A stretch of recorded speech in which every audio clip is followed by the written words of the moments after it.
VP Sara Duterte na handa siya at ang kanyang tanggapan kahit patanggalan ng pondo ang OVP. Narito ang balita ni Val de Vinagracia.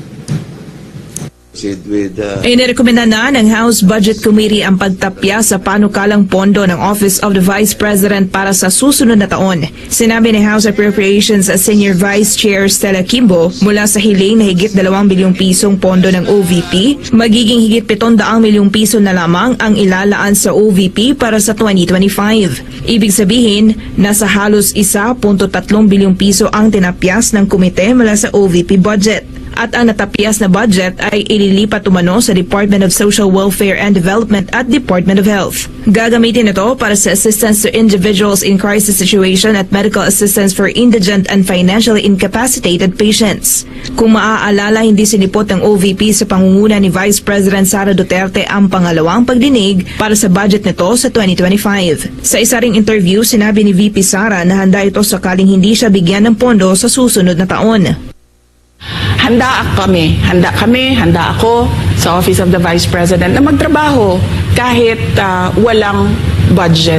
Maliit lang yung opisina namin, maliit lang yung operations namin, kaya kayang-kaya namin na magtrabaho kahit walang budget. Gaya naman ng sinabi ng pangalawang Pangulo, naniniwala si dating Chief Presidential Legal Counsel Attorney Salvador Panelo na may pagpapatuloy ng OVP ang kanilang trabaho kahit sa kakarampot na pondo. Hindi, wala yun eh. Kahit na walang budget, tatrabaho. Kaya ang kagandahan dito. Kaya mahal ito ng taong bayan. Correct. Walang agenda eh. Walang agenda siya. Samantala, politika naman ang nakikitang dahilan ni Attorney Panelo kung bakit ginigipit ang budget ng OVP. Siya ang target ng House of Representatives. At ang lahat ng yan geared towards 2020. Kaya wag na kayong umasa na hindi siya titigilan. Talagang tuloy-tuloy yan. Para sa Diyos at sa Pilipinas kong mahal, ako si Val de Vinagracia, SMNI News. Sa kabila naman po ng tensyon sa pagitan ng Office of the Vice President at Kamara, naniniwala pang Senado na imposibleng magkaroon ng zero budget ang opisina ni Vice President Inday Sara Duterte sa taong 2025. Batay kasi sa tradisyon ng Kongreso ay malabo itong mangyari. Si Troy Gomez sa balita. Kami po ay Sa gitna ng alitan ng Office of the Vice President at House of Representatives o Kamara, ay sinabi ni Senate President Francis Chis Escudero na malabo na magkaroon ng zero budget ang OVP.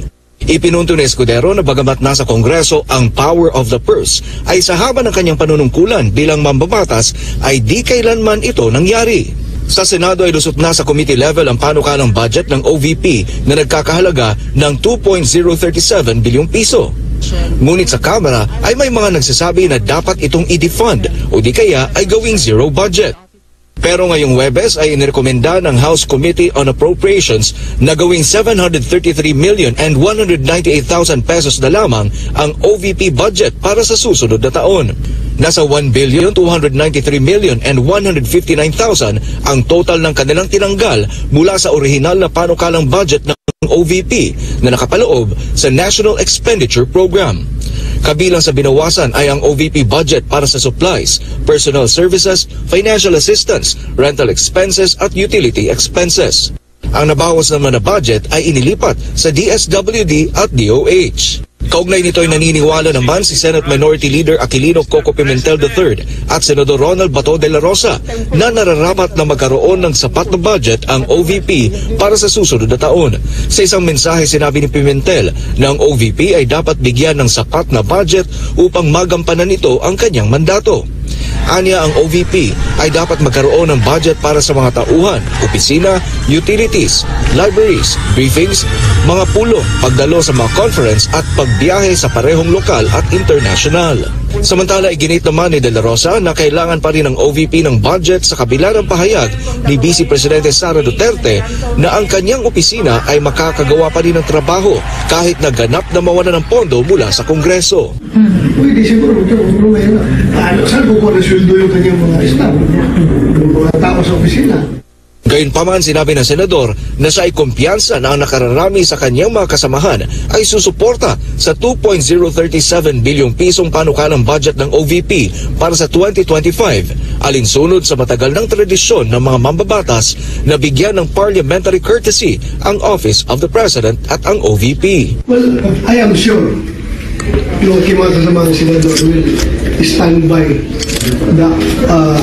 the time-honored tradition to top two offices of the government, Office of the President and Office of the Vice President, ay bibigyan naman yan ng kaukulang respeto. I'm sure yung mga kasama nito ay for the preservation of that tradition. Ang magkabilang bersyon ng Senado at Kamara sa budget ay inaasahan na aayusin sa Bicameral Conference Committee. Para sa Diyos at sa Pilipinas kung mahal. Kamara ay naniniwala po ang Senado na imposible magkaroon ng zero budget ang tanggapan ni Vice Presidente Sara Duterte sa 2025. Batay daw kasi sa tradisyon ng Kongreso, malabo raw itong mangyari. Si Troy Gomez sa detalye. Kami po ay we will... Sa gitna ng alitan ng Office of the Vice President at House of Representatives o Kamara, ay sinabi ni Senate President Francis Chis Escudero na malabo na magkaroon ng zero budget ang OVP. Ipinunto ni Escudero na bagamat nasa Kongreso ang power of the purse, ay sa haba ng kanyang panunungkulan bilang mambabatas ay di kailanman ito nangyari.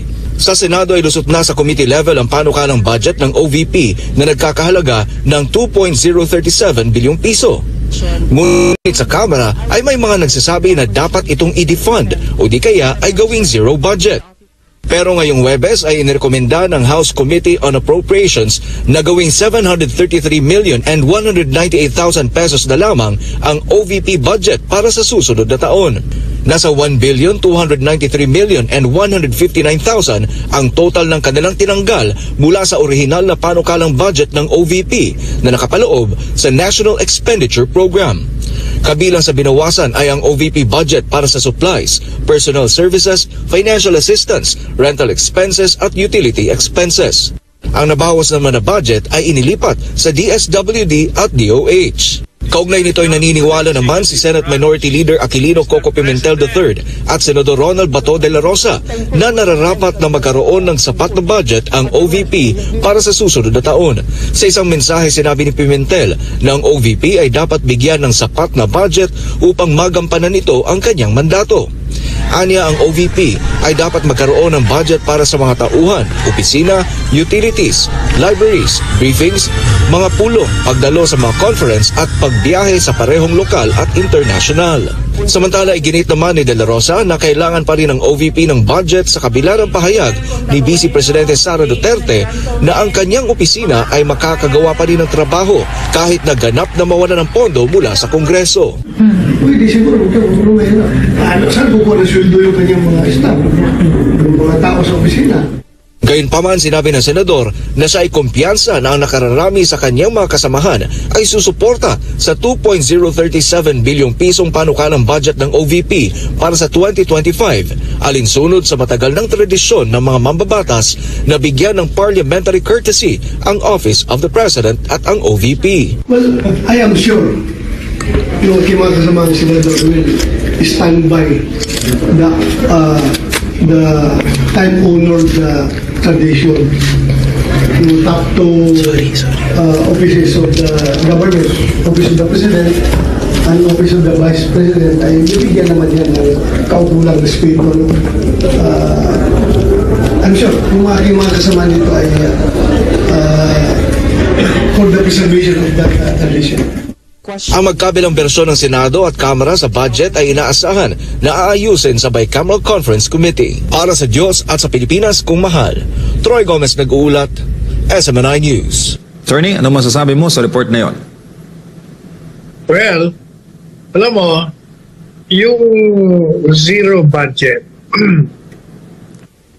habang totoo na never nangyari yan, pwedeng mangyari. Hindi naman po pwedeng hindi mangyari ang isang bagay na hawak ng Kongreso. Pero, meron tayong tinatawag na habang may karapatan ka, may kapangyarihan ka, hindi mo pa pwedeng gamitin ang iyong kapangyarihan at karapatan para abusuhin mo yan. Kaya nga meron tinatawag na grave abuse of discretion. Kasi yung discretion, ang ibig sabihin ng discretion, karapatan mo at nasa sayo kung tatanggalan mo ba ng budget, babawasan mo, o idadagdag mo ang budget. Pero pag ikaw naman walang hindi reasonable yung ginawa mo, gaya ng zero budget ka, ba't ka mag-zero budget? Isang posisyon yun sa gobyerno na merong function yun. Bilang Vice Presidente, dapat meron kang ginagawa. Kaya alam mo, may panukala ko dyan, MJ. Noong pa, sinasabi ko na dapat, kasi sa Saligang Batas, yung binasa mo kanina, sabi mo, hindi siya yung discretion na whether yung isang Vice Presidente ma-appoint na miyembro ng kabinete. Dapat, ang Saligang Batas, tama yung panukala ni yung pinapanukala ni Senador Padilla, Robin Hood. Karoon tayo ng pagbabago ng konstitusyon. At yan ang dapat na baguhin, yung posisyon ng Vice Presidente. Dapat sa Saligang Batas, lagyan mo talaga ng posisyon ng Vice Presidente. Maliban pa sa Vice Presidente ka, naghihintay ka na mamatay o mag-resign o hindi na kayang mag-function ng isang presidente bago mag-take over ka. Habang naghihintay ka sa ganun, kailangan meron kang talagang function. Dapat nakalagay sa Saligang Batas, member ka ng cabinet immediately upon assumption. O kaya, gayahin natin ng mga Amerikano. Sa Amerika, ang Vice Presidente nila, siya ang presiding officer ng Senado. Siya ang bossing sa Senado. Presiding officer siya kahit na hindi siya senador. Ang Vice President doon, automatic presiding officer ng Senate. So may trabaho. Kaya dapat talaga, para mawala sa politika, may budget. Isa pang panukala na isip ko, para hindi magkakaproblema ng mga zero budgeting. Ilagay na rin sa Saligang Batas, yung budget ng Presidente at Vice President, merong ceiling. Kumbaga, ang budget ng Presidente at Vice President, depende sa kalakaran, anong takbo ng ekonomiya. Eto, halimbawa, 5 bilyon ang budget ng Presidente. Pwedeng tumaas pero wag nyo nang ibaba. Para wala ng problema. Dapat ganyan kasi kung hindi mo gaganunin, ang mga politiko natin ang gagaling. Pagkaaway ka talaga sa politika, wala. Sira, diskarte natin. Puro sariling ambisyon ang inaatupag at interes.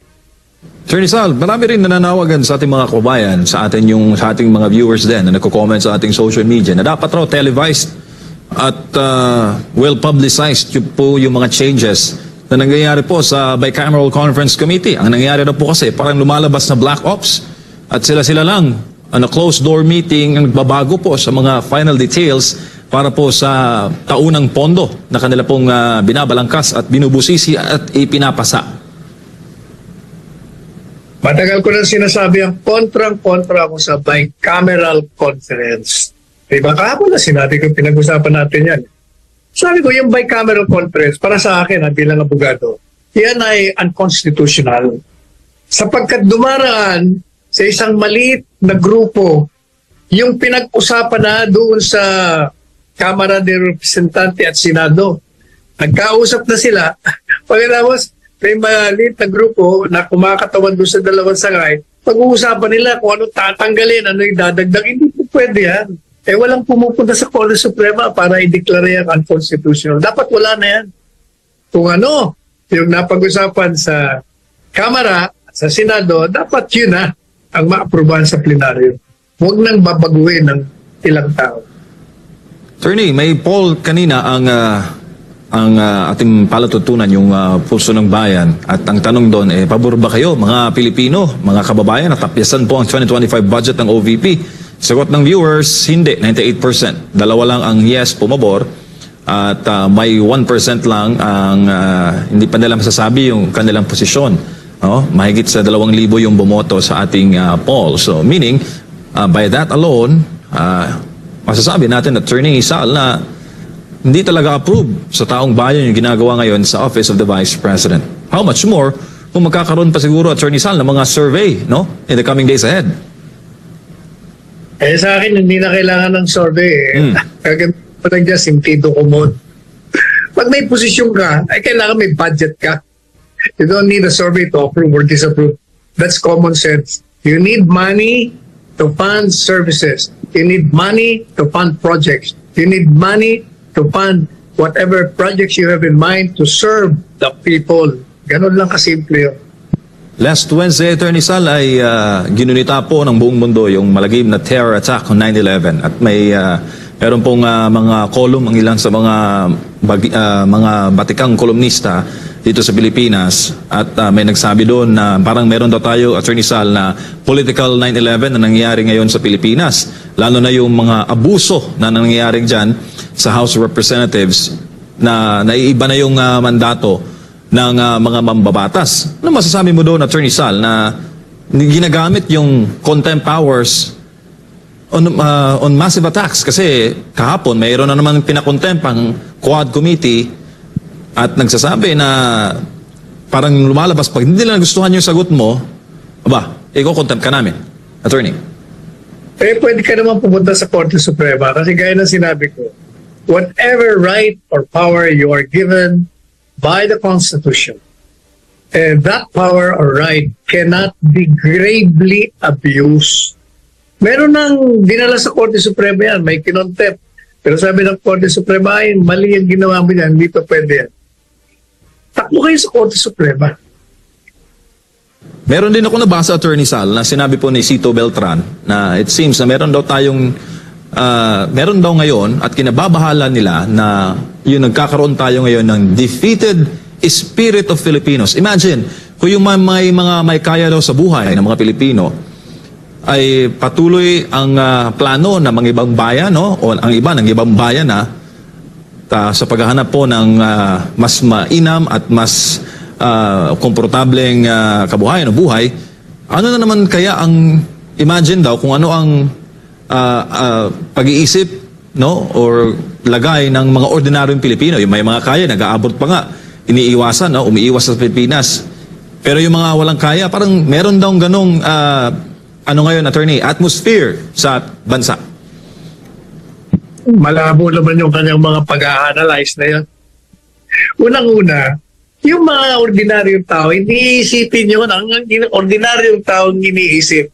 Number one, hindi sila nakakapag-aral, walang edukasyon. Dapat libre edukasyon. Number two, yung gamot, yung ospital. Number three, yung pananamit nila. Number four, yung pagkain sa araw-araw.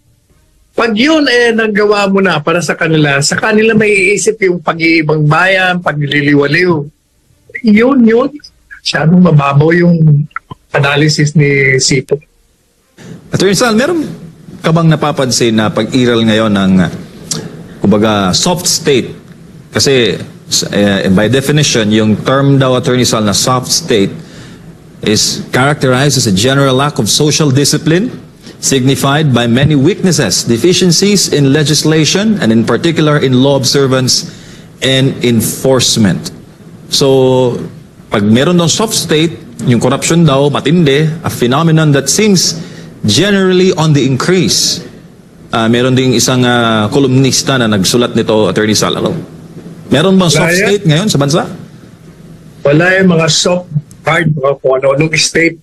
Pinag-uusapan dyan, alam mo, yung korupsyon. Kasi ang korupsyon, saan ba nangyayari ang korupsyon? Doon sa mga nahahalal sa kapangyarihan.